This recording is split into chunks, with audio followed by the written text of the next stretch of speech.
मित्रों जय हिंद। एपी ज्ञान गंगा के YouTube क्लास में आप सबका पुनः स्वागत है। इस समय आप लोग हमारे साथ पढ़ रहे हैं हाई स्कूल NCERT मैथ और चल रहा है चैप्टर 1 जिसका नाम है रियल नंबर। पिछले वीडियो में आप लोग क्वेश्चन नंबर 1 हल कर चुके हैं।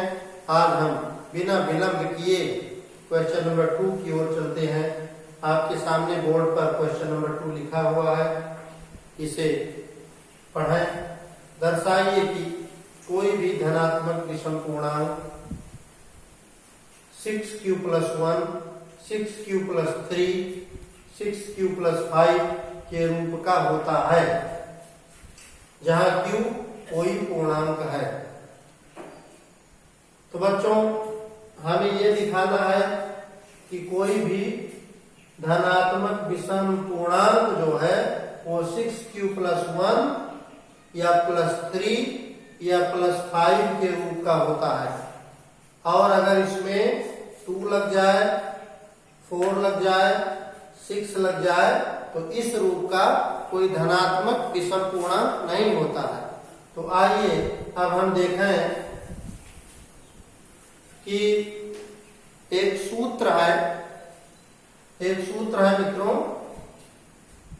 उस सूत्र का नाम है भाज्य इज इक्वल टू भाजक इंटू भागफल प्लस शेषफल। हाई स्कूल के प्रिय छात्रों, एक सूत्र है भाज्य इज इक्वल टू भाजक गुणे भागफल धन शेषफल। इसको समझने के लिए हम थोड़ा सा रफ कार्य लेते हैं। मान लीजिए कोई संख्या है 24 कोई फिक्स संख्या नहीं, कोई भी संख्या आप ले सकते हैं और इसे 5 से भाग देते हैं। पहाड़ा जाएगा 5 चौक 20, 4 बचा। अब हम क्या करेंगे कि ये 5 और ये भागफल गुणा कर लें 5 × 4 और जो हमारा शेष आया इसको हम जोड़ लें तो ये हमारे हो जाता है सबसे बड़ी संख्या जो भाज्य दी है उसके बराबर। ये हमारा हो गया 24 = 5 × 4 + 4 या जितना शेष आएगा 4 के अलावा भी। तो अब इसको क्या करेंगे कि एक सूत्र के रूप में लिखते हैं। भाज्य को ये कहते हैं, भाजक को b कहते हैं और जो भागफल जाता है इसे q से प्रदर्शित करें। जो शेष आता है रेस्ट इसको r से प्रदर्शित करें। तो बच्चों हमारा एक सूत्र बन गया a is equal to bq + r। भाज्य इक्वल्स भाजक गुणे भागफल धन शेषफल। इसी को सूत्र रूप में इंग्लिश के शब्दों में a is equal to bq + r कहते हैं। अब आप समझ गए होंगे कि जो भाज्य है ये a है, जो हमारा भाजक है ये b है, जो भागफल है ये q है और जो शेषफल है ये r। इस सूत्र का प्रयोग कहीं भी जहां यूक्लिड विभाजन एल्गोरिथ्म लगता है या इस सवाल में इस सूत्र का प्रयोग करते हैं। पिछली कक्षाओं में भी आप लोग इस सूत्र से परिचित हैं। तो अब हमें मूल सवाल की ओर ध्यान देना है। सबसे पहले ये कहता है कि कोई है धनात्मक विषम पूर्णांक। तो सबसे पहले हम ये मान लेते हैं कि कोई धनात्मक विषम पूर्णांक है, तो इसे यहाँ सूत्र के रूप में a से प्रदर्शित करते हैं। तो हम लिखेंगे कि माना ए एक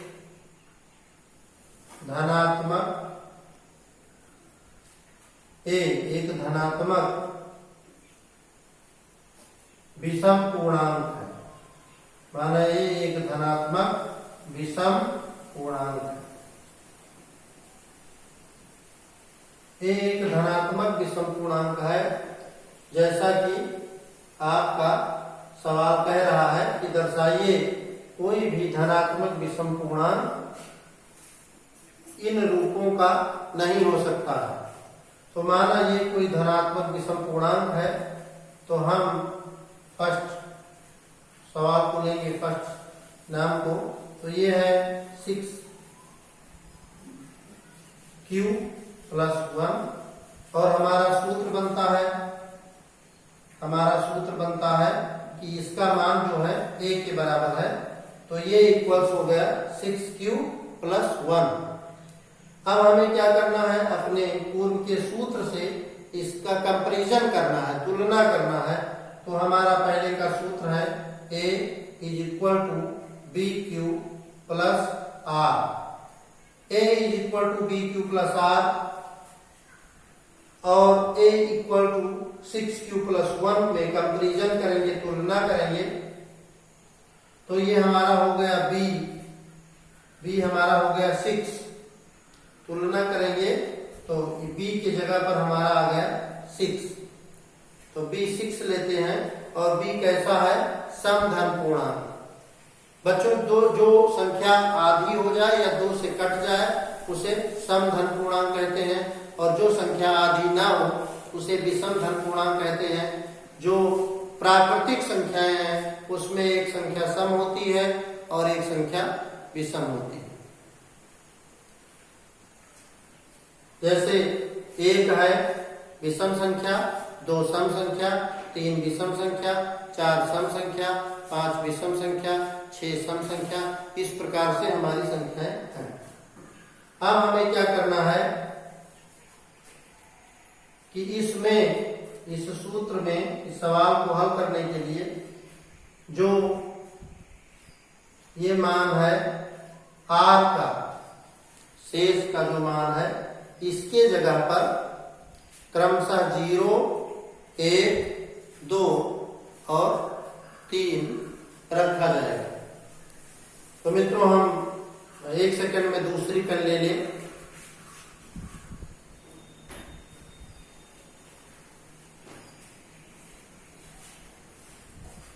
तो r जो है शेष, इसके स्थान पर क्रमानुसार हमें 0, 1, 2, 3, 4, 5 आदि संख्याएं रखना है। तो इनके स्थान पर इतना रखने पर r की जगह पर हमें ये संख्याएं रखनी है। और r का जो मान होता है, r क्या होता है कि 0 से, r का मान 0 से, और ये जो भागफल है जो हमारा भाजक है b, तो एक होता है हमारा भाजक और एक होता है भाज्य और एक होता है शेषफल। तो ये जो हमारा शेष है ये हमेशा 0 से, अगर कहीं शेष आता है तो ये 0 से अधिक होता है और इससे भी अधिक होता है हमारा भाज्य। तो r के स्थान पर हमें 0, 1, 2, 3, 4 आदि संख्याएं रखना है। बच्चों एक चीज जानना है, 1 से आगे तक की संख्याएं जितनी हैं प्राकृतिक संख्याएं कहलाती हैं। जब हम 0 से लिखना चालू करते हैं तो ये पूर्ण संख्या कहलाती है। याद रखना है कि 1 से 9 तक की संख्याओं से सारी संख्याएं बनती हैं, लेकिन 10 शून्य मिलाने से बनता है, 20 शून्य मिलाने से बनता है। तो जब हम शून्य भी मिला देते हैं इसमें तो ये हमारी पूर्ण संख्या बन गई। यदि कभी आपसे कोई पूछे कि पूर्ण संख्याएं ये कौन सी संख्याएं हैं, ये पूर्ण संख्याएं हैं, और यदि इसमें से शून्य हटा दिया जाए तो ये प्राकृतिक संख्याएं हैं। अब आइए a = bq + r में r के स्थान पर शून्य रखा जाए तो ये हमारा हो जाएगा a equals B Q plus R, b का मान है 6 तो ये इक्वल्स 6q प्लस 0, ये हमारा 1 हो गया। पुनः यदि 1 रखा जाए तो हो गया a इक्वल्स 6q प्लस 1। इसी प्रकार से यदि 2 रखा जाए तो ये इक्वल्स 6q प्लस 2। इसी प्रकार से यदि 4 रखा जाए तो ये इक्वल्स 6q प्लस 4, यानी अंत में जो r है उसी का मान बढ़ता जाएगा, पुनः हो जाएगा 6q प्लस 5 इस तरह से। तो अब हम देखते हैं कि यहां शुरू से एक 0 संख्या ये सम संख्या मानी जाती है, 0 का आधा हो सकता है, 2 सम संख्या मानी जाती है, 4 सम संख्या मानी जाती है, इसके आगे 6 सम संख्या है, लेकिन 1, 3 और 5 ये विषम संख्याएं हैं। तो अब हम लिख सकते हैं इसके आगे, इसे मिटाना पड़ेगा।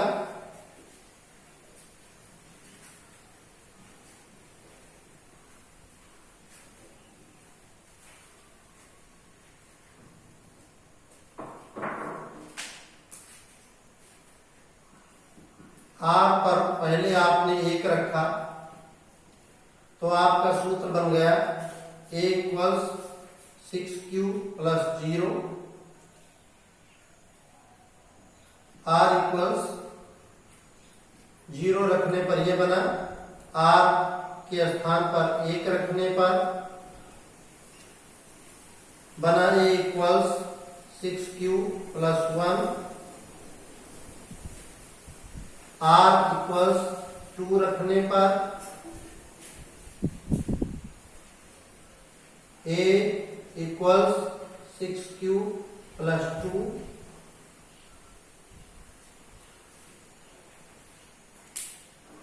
इसी प्रकार से r के स्थान पर 3 रखने पर सूत्र बन गया a इक्वल्स 6q प्लस 3,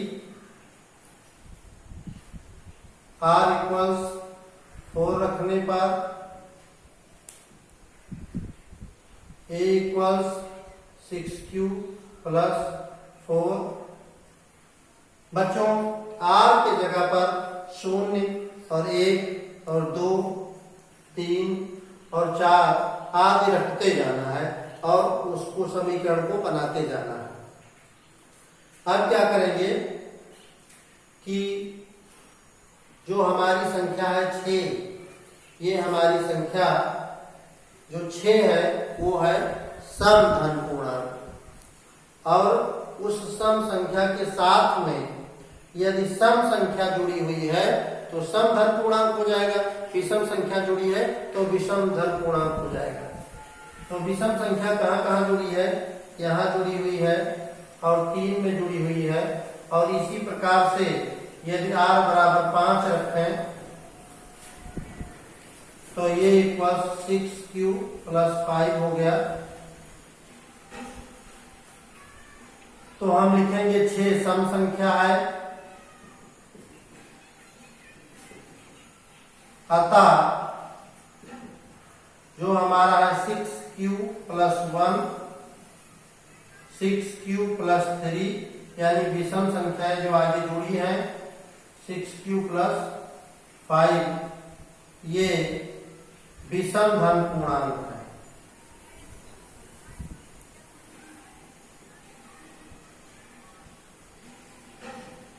बच्चों इस प्रकार से आपने वास्तविक संख्या चैप्टर के यानी फर्स्ट चैप्टर का सेकंड क्वेश्चन हल कर लिया है। देखने में एक क्वेश्चन बड़ा है, लेकिन ये कहता है कि कोई संख्या जिसमें 1 जुड़ा है, फिर आगे 3 जुड़ा है, फिर आगे 5 जुड़ा है, ये सिद्ध करना है कि ये विषम धन पूर्णांक है, विषम पूर्णांक है। जबकि 6 आगे सब में जुड़ा है, 6 सम है, तो तो यदि विषम शेष आता है तो संख्याएं विषम मानी जाती हैं। तो 6 ये +1 ये और +3 और +5 ये विषम धन पूर्णांक है, ये बात सिद्ध हो गया। तो आप लिख सकते हैं अंत में इति सिद्धम, या आप लिख सकते हैं hence proved. This is all about answer of your question. अब हम नेक्स्ट क्वेश्चन की ओर चलते हैं।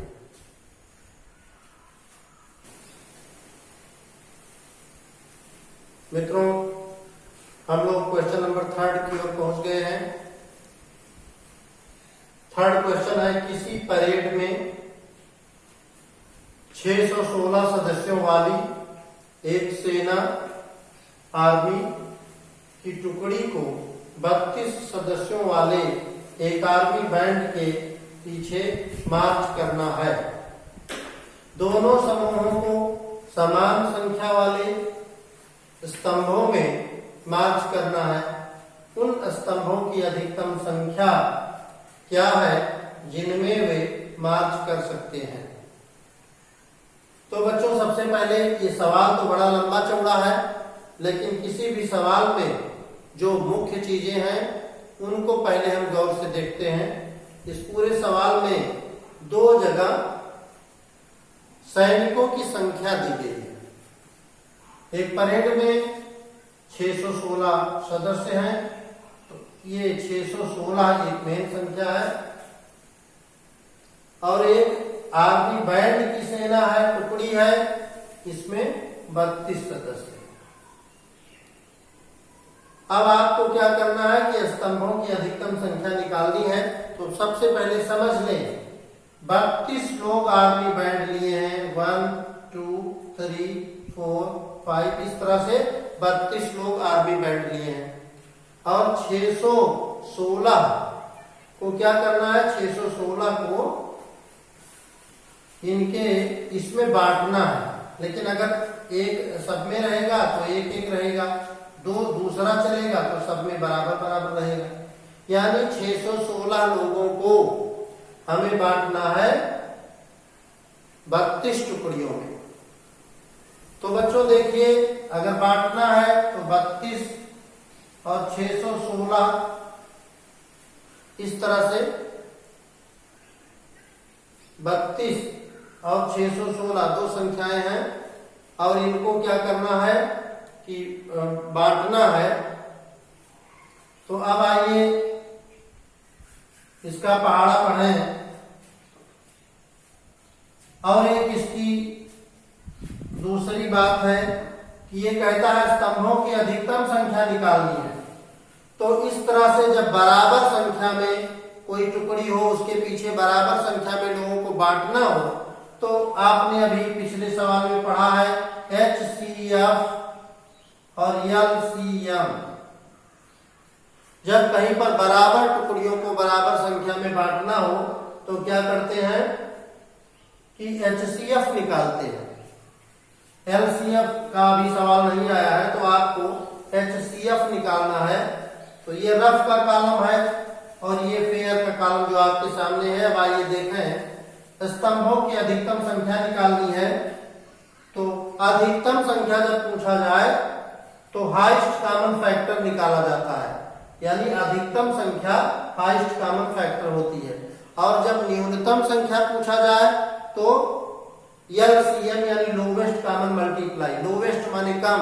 जब किसी भी सवाल में न्यूनतम संख्या पूछा जाए आपको LCM निकालना है, जब अधिकतम संख्या पूछा जाए तो आपको HCF निकालना है। तो बच्चों ये आपको ध्यान रखना है।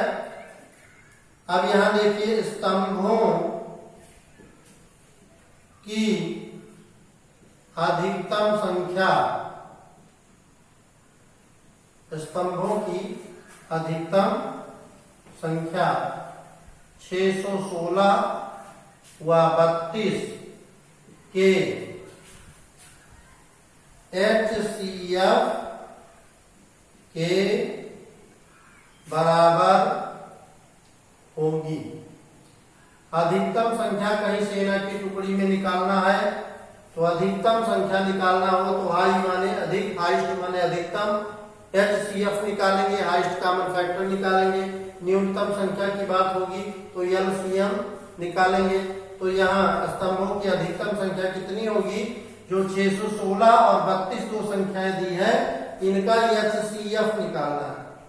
मित्रों, पिछले वीडियो में आपने सुना, जाना, पढ़ा कि HCF निकालने की दो विधियां हैं, एक गुणनखंड विधि और दूसरी विधि का नाम है भाग विधि।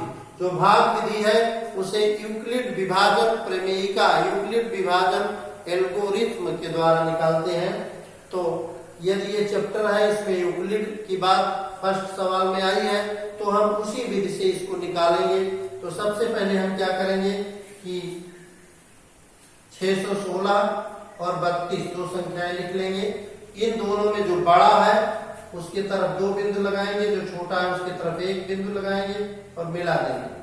यानी 616 बड़ा है, 32 छोटा है। ऐसे कह सकते हैं 616 इज ग्रेटर देन 32। ऐसे भी कह सकते हैं 32 इज लेस देन 616, यानी 32 छोटा है और 616 बड़ा है। अब हमें क्या करना है? छोटे वाले से बड़े वाले को भाग देना है। तो अब पहाड़ा पढ़ना है, 32 दूना 64 ज्यादा हो जाएगा।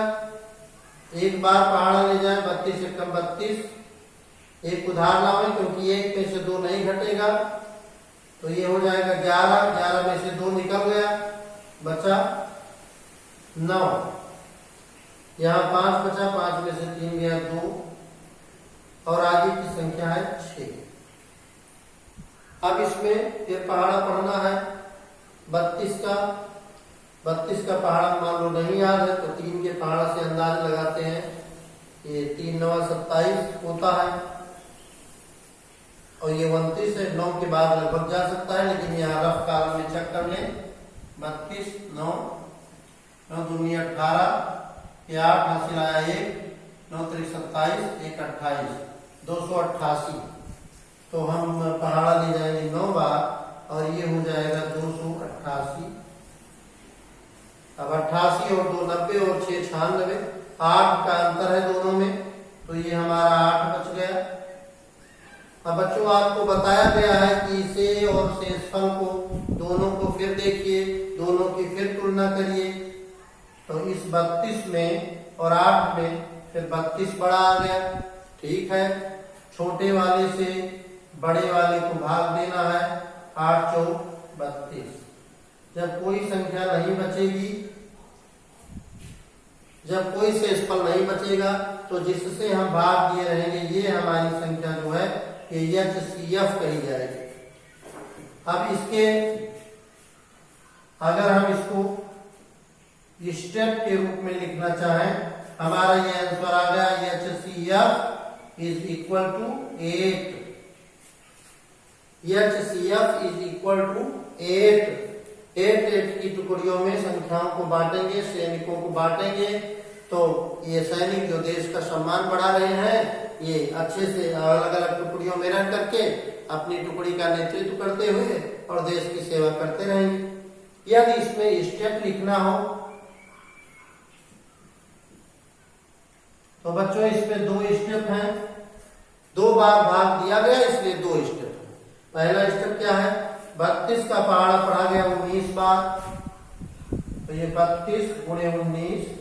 ऐसा करने पर शेष आया था 8, तो यहाँ +8 लिख देंगे। और बड़ी संख्या थी 616। जब हमने दोबारा भाग किया तो 8 का भाग किया, उत्तर आया 4। शेष इसमें कुछ नहीं बचा और इसमें बड़ी संख्या थी 32। तो इस प्रकार से जब करते हैं तो जो बड़ी संख्या है जिससे भाग देने पर शेषफल कुछ नहीं बचता है, उस संख्या को श्रेय जाता है कि वही संख्या HCF होती है। तो प्रिय विद्यार्थियों, इस प्रकार से आपका फर्स्ट चैप्टर का यानी रियल नंबर का 3rd क्वेश्चन पूरा हो गया। फर्स्ट वीडियो में आपने कुछ पूर्व के ज्ञान को लिया है और फर्स्ट क्वेश्चन किया है। ये दूसरा वीडियो है, इसमें आपने दूसरा और तीसरा किया है। अभी बहुत जल्दी आपको ये प्रश्न नहीं हल कराए जाएंगे, क्योंकि फर्स्ट लेसन है, फर्स्ट चैप्टर है और फर्स्ट चैप्टर को आराम से पढ़ करके समझ लेना चाहिए, क्योंकि इसके आगे के जो लेसन्स हैं उसमें इसके सीखने का प्रभाव पड़ सकता है। आज का यह वीडियो बस इतना ही और फिर मिलेंगे अगले वीडियो में, तब तक के लिए धन्यवाद।